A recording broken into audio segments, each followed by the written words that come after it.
Hi, this is Mike from Mike's Unboxing Reviews and How To, and on today's video we'll be taking a look at the Budget Gamer's Choice. This is a combo bundle which you can pick up for somewhere in the region of just over £100 here in the UK.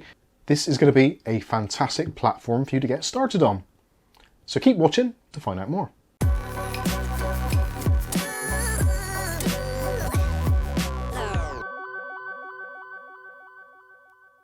Okay, so in today's video we'll be taking a look at an awesome platform for those of you trying to get into some form of budget gaming here in the beginning of March 2022. Things aren't particularly great on the CPU and motherboard front, especially in that beloved budget range.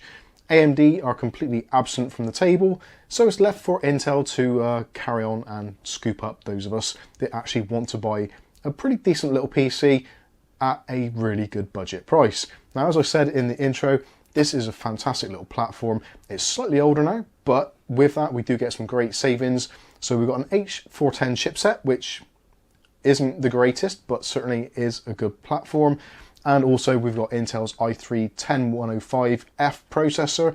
You can pick this up in the UK pretty much easily for somewhere between the £65 and £70 mark. Motherboard wise, this one, Gigabyte H410M HV3, you can pick up very easily for way under £50. And I actually picked this one up as a special bargain from CCL. So a fantastic little package for pretty much £100 thereabouts, maybe a little bit more depending on your location. But we've got 4 cores, we've got 8 threads, we've got some PCI Express Gen 3 support, and also basically we can get a PC built for not a lot of money. So let's take a closer look at the motherboard and we'll go into some detail what it can do, what it can't do, what it offers, and some of the features which are lacking, sadly. So this is supposed to be an unboxing video, but I've already gone off on a massive tangent on the actual platform itself and the value it offers. So let's take a look at what we get actually in the box. Now, this is a kind of a factory refurbished board, but we did get pretty much everything which you'd expect to see in there. There isn't a user manual. That is something which you can get online. You can scan QR codes, etc. But you do get a pair of SATA cables, and also you get a old-fashioned metal I/O shield, which is better than nothing. When we look at the box itself, it goes through some of the features, and to be honest with you, there isn't a great deal at this end of the market, but it is the H410M HV3. So yeah, there's been 3 versions of this, believe it or not. Now this is actually a very, very odd setup, because this is an H410 motherboard, and that is its designation, but it weirdly uses the H510 chipset, although it's a slightly gimped version of it. So don't get excited and think that this H410 is going to support 11th gen processors, because it simply doesn't. And if you go over to the BIOS page, you'll see that all the processors that are supported were the 10th gen ones, and that is it. No other advantages. Essentially what they've done is, because the H410 chipset and H510 are very, very similar, albeit what processors they support, all they've done is they've used an H510 chipset because H410s were basically unavailable for a little while, and it just made sense to basically get a better chipset and gimp it slightly to use on 10th gen setups. Looking on the back of the box, we can go into some of the specifications. So again, there's not a great deal here. You've got no lag, just frag. So this is actually going to kind of prioritize certain types of traffic you can set up in the software, which you can download from the Gigabyte store.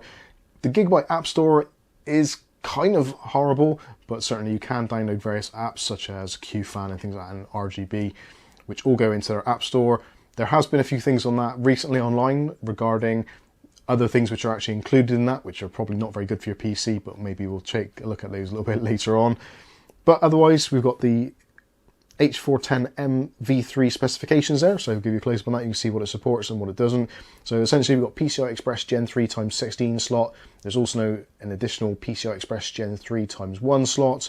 You also got support for 10th gen processors, as we said, 7.1 audio, HDMI audio, we've got a D-sub on there as well, and support for 2 RAM channels. So not a great deal to get excited about, so let's take a look at the board and see how uninteresting it actually is. Now this is actually something which we should touch on. The fact that this board isn't particularly interesting doesn't necessarily make it a bad board. It just makes it very simple to actually make, and therefore to actually buy. It becomes a lot cheaper, and it's also a lot easier to manage as time goes on. When you're putting this together, it's very simple to install. You don't have to worry about any BIOS updates, because literally from the factory it supports every processor that is compatible with this particular board, so you've got no issues there. So very simple, very straightforward. Something which they've also done, which makes life a lot easier, is they've removed the hassle of having an M.2 screw and mounting point. So they've got this new plastic quick release piece, which literally you just put the drive in and push this little stopper into place.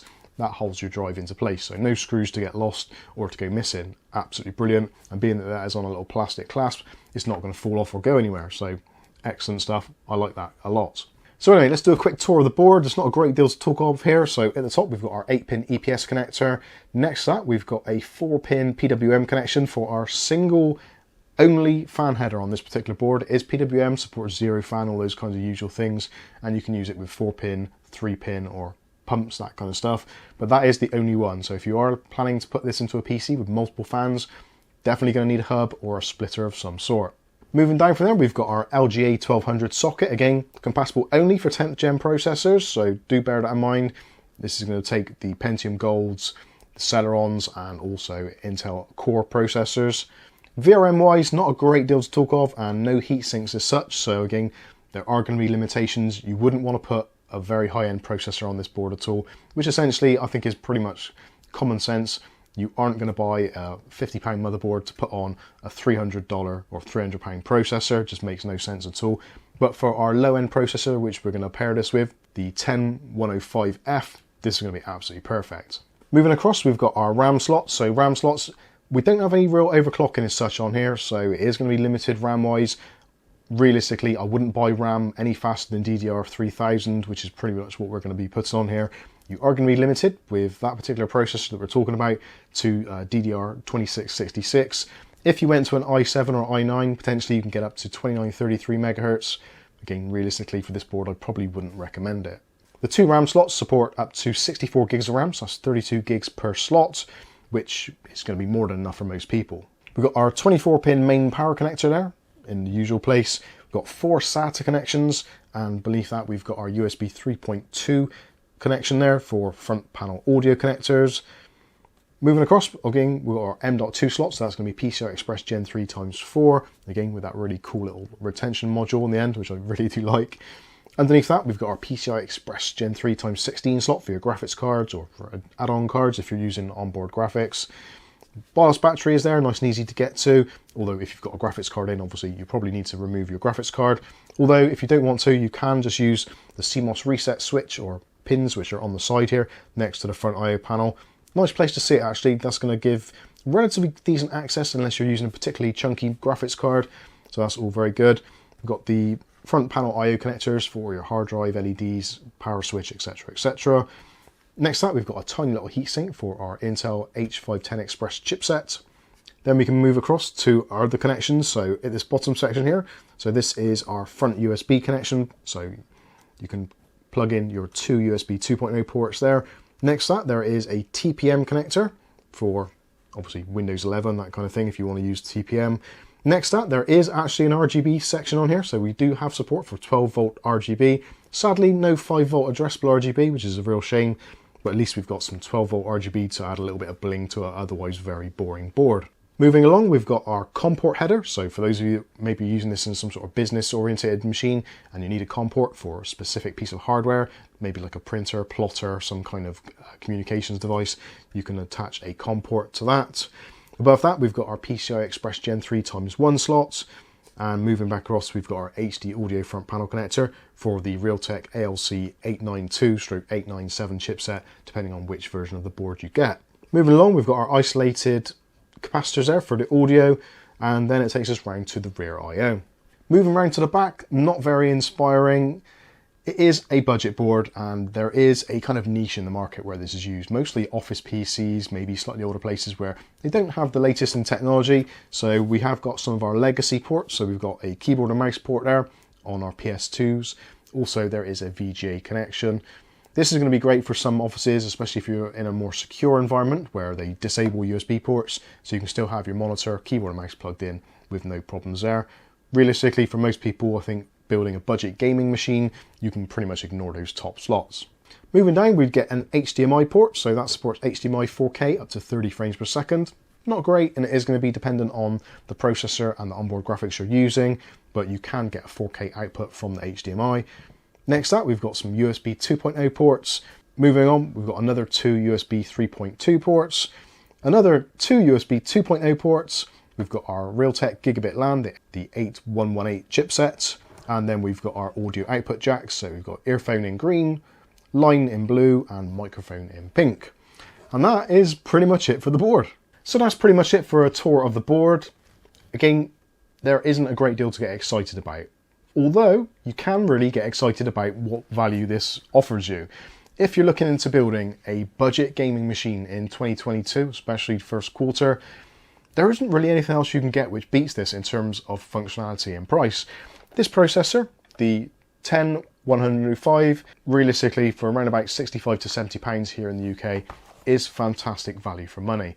If you combine this with an approximately 50 pounds motherboard, you're looking somewhere in the region of 120, 130 pounds depending where you're shopping. This is effectively the same price as currently the Ryzen 3 3100. That is if you can actually find one available for sale. Then you'd obviously have to add on the price of a motherboard, which realistically you're going to be in a similar situation. Low spec board, maybe somewhere between 30 to 50 pounds.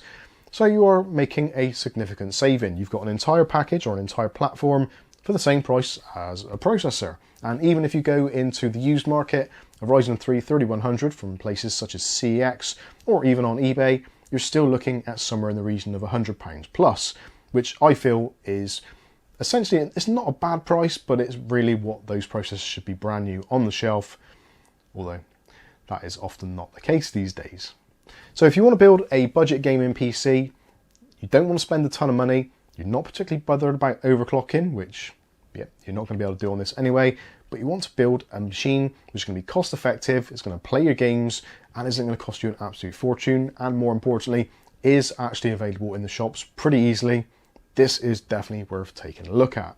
So let me know what you think about this one in the comment section below. I'll be interested to hear what your thoughts are on this. I'm actually looking forward to building this into a little micro ATX system. It's going to be really cost effective and it's going to give us essentially the same performance as we would get from a Ryzen 3 3100 or maybe a 3300X in most game titles, depending on the graphics card. So yep, it's going to be great. If you want to see how that build goes, we'll probably be doing that in a live stream coming up very shortly, so stay subscribed for that one. But in the meantime, I've been Mike. This is Mike's Unboxing Reviews and How To, and hopefully we'll catch you in the very next video. Thanks for watching.